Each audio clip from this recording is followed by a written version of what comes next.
Salve, salve, nação rubro-negra, muito bom dia, sejam todos muito bem-vindos ao canal Marquinhos Fla Assunção.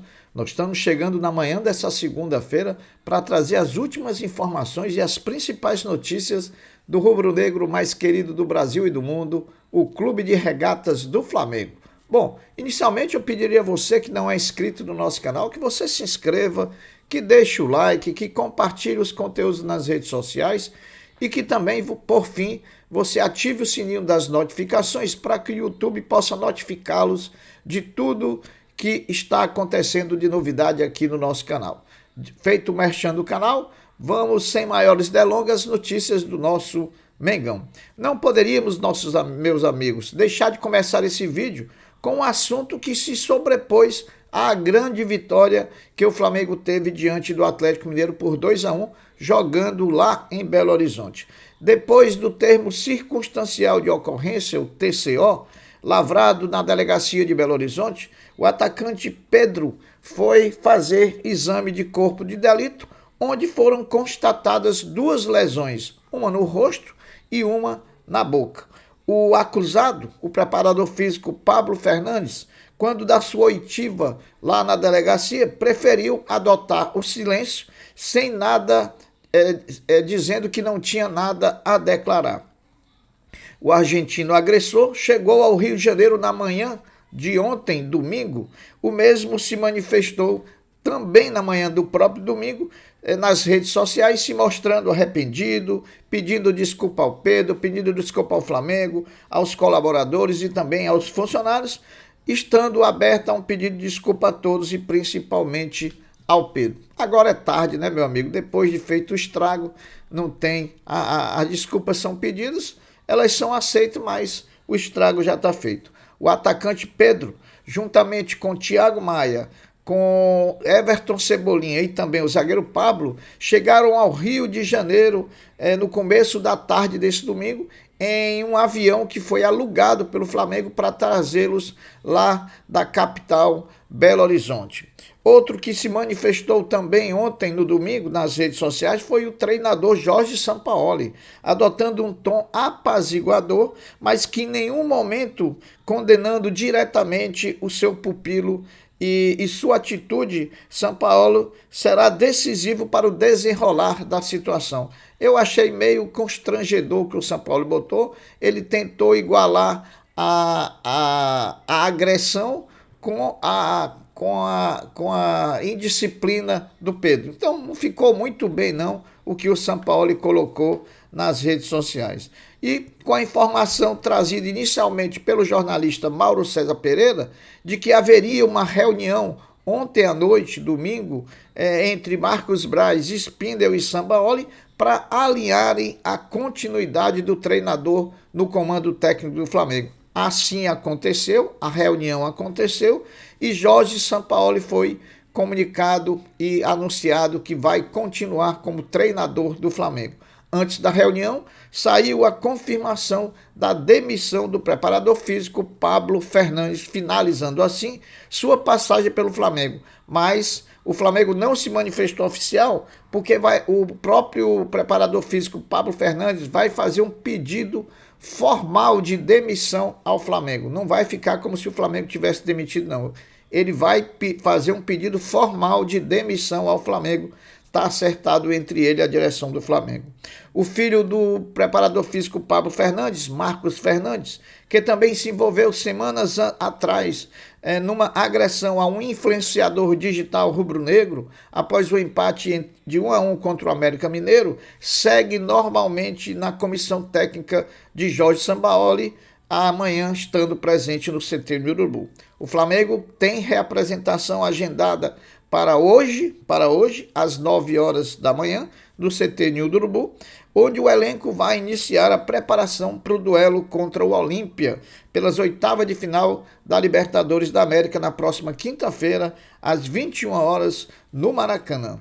Bem, meus amigos, o goleiro Matheus Cunha continua encantando os rubro-negros pelo desempenho nos jogos. Vem se garantindo no gol do Flamengo, deixando o goleiro Rossi aí sem a oportunidade de poder estrear com o manto sagrado rubro-negro. Veja algumas curiosidades sobre o goleiro nesse momento que vive como titular do gol do Flamengo. Matheus Cunha foi titular em 11 jogos do Brasileiro e em 4 desses jogos ele não foi vazado, ele não sofreu gols. Nesses 11 jogos, Matheus Cunha fez 57 defesas ao todo, portanto, é um goleiro que está tendo muito trabalho, mas que está se garantindo no gol do Flamengo. Então, a titularidade é muito justa nesse momento, dada ao Matheus Cunha. Meus amigos, definida pela Conmebol a equipe de arbitragem que vai trabalhar em Flamengo e Olímpia, todos da Argentina, na próxima quinta-feira, 21 no Maracanã. O árbitro é Dario Herrera, assistente número 1, Juan Belatti, assistente número 2, Facundo Rodrigues e o VAR, o árbitro de vídeo, Mauro Viliano. Os próximos jogos do Flamengo envolvem Libertadores da América e também Campeonato Brasileiro. Na Libertadores, na próxima quinta-feira, o Flamengo pega o Olímpia e na segunda, dia 7, em Cuiabá, o Flamengo joga pela 18ª rodada do Campeonato Brasileiro, jogo contra o Cuiabá, em que o Flamengo não contará com a presença nem de Arrascaeta e nem de Gabigol. Ambos tomaram cartão amarelo contra o Atlético, estavam pendurados, portanto, estão fora da partida contra o Cuiabá. Agora uma notícia que a gente já estava esperando trazer aqui há muitos dias, né? O Flamengo fechou ontem a venda de Matheus França ao Crystal Palace da Inglaterra. Os valores envolvidos na negociação são 20 milhões de euros fixos, mais 5 milhões de euros por bônus, mais 5 milhões de euros se um dia o Matheus França conseguir chegar a ser o bola de ouro lá da Europa. Além de 20% de mais-valia em uma futura venda. Quer dizer, se o Crystal Palace comprou ele por 20 milhões de euros, se vender por 40, o Flamengo ganha 20% de 20 milhões de euros, que foi o que excedeu a venda do Flamengo ao Crystal Palace. Então, que Matheus França tenha boa sorte, que ele consiga realizar todos os seus objetivos lá na Premier League no Crystal Palace.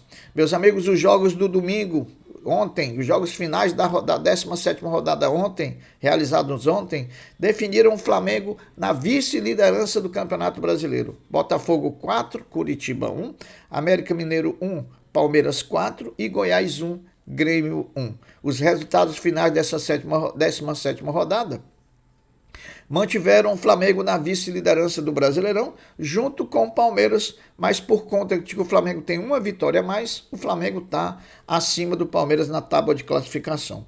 O Flamengo também se coloca 1 ponto à frente do Grêmio, né? Que o Grêmio é o 4º colocado, mas é importante dizer que o Grêmio tem um jogo a menos, um jogo que ele não realizou contra o Corinthians em São Paulo. Bom, o árbitro Flávio Rodrigues de Souza, que apitou Atlético Mineiro 1, Flamengo 2, colocou na súmula como observações eventuais 2 itens. O primeiro item, que foram arremessados copos dentro do campo pela torcida do Atlético Mineiro durante a comemoração dos 2 gols do time visitante, o Flamengo.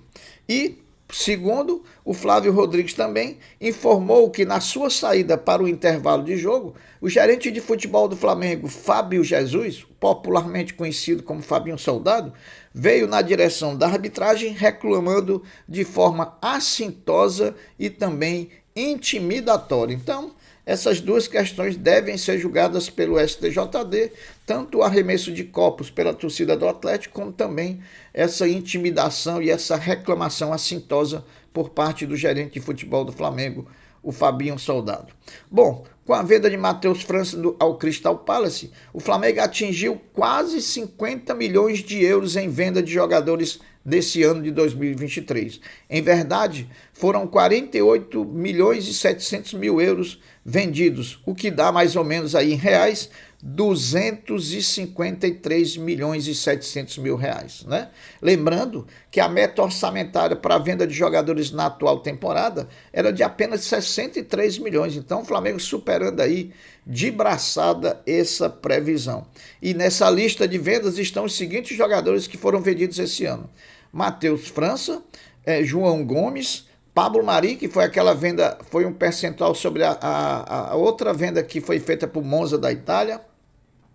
Mateusão, Ramon, Gustavo Henrique, Vitor Gabriel, Matheus Tuller, Otávio e também Marinho. Então, são 10 jogadores que o Flamengo vendeu agora em 2023, alcançando 253 milhões de reais. Bom, meus amigos, nos últimos 21 jogos, Jorge Sampaoli teve 14 vitórias, 6 empates e apenas uma derrota para o Bragantino. A vitória diante do Atlético Mineiro no último sábado trouxe outra boa notícia, outra boa marca. Foi a 10ª partida invicta do time de Jorge Sampaoli. Atualmente ele tem 10 partidas sem perder sob o comando do Flamengo. Bom, fazendo um recorte especial da atitude errada do preparador físico Pablo Fernandes quando agrediu o Pedro, nós não podemos negar que o Flamengo nunca esteve tão bem preparado fisicamente como está nesse momento, né? Quando nos 2 últimos jogos contra Grêmio e Atlético Mineiro, nós corremos praticamente até o último minuto buscando a efetivação do placar. A gente que reclamava muito da condição física do Flamengo, nesse momento é uma coisa que nós não podemos reclamar porque o time está muito bem. Bom, o gol diante do Atlético Mineiro no último sábado foi de muita importância para Arrascaeta. Primeiro, que foi o 50º gol dele em jogos de campeonato brasileiro. E segundo, não o jogo, né? Mas também a assistência que ele deu para o Wesley fazer o gol da vitória do Flamengo foi a 77ª assistência jogando com a camisa do Flamengo, o que ele deixa bem pertinho de se tornar o jogador do Mengão com mais passes para gol no século. Ele só é superado nesse momento pelo Léo Moura, que tem 78 e ele chegou a 77. Então, é questão de tempo para o Arrascaeta passar o Léo Moura. Mercado da bola, meus amigos. O Flamengo aumentou a proposta ao Zenit para adquirir os direitos econômicos do Wendel. O rubro-negro aguarda a resposta do clube russo e corre contra o tempo, contra o final da janela, diferença que está se avizinhando aí bem pertinho. Para finalizar, após decidir pela permanência de Jorge Sampaoli no comando da equipe, o Flamengo decidiu aplicar uma multa, uma punição ao centroavante Pedro pelo ato de indisciplina ao se recusar a aquecer durante a vitória sobre o Atlético Mineiro. Então é isso aí, as notícias são essas, eu vou ficando por aqui, dizendo um até breve, um até logo, dizendo fiquem todos com Deus, porque eu sempre estou com ele. Saudações rubro-negras. Fui, meus amigos.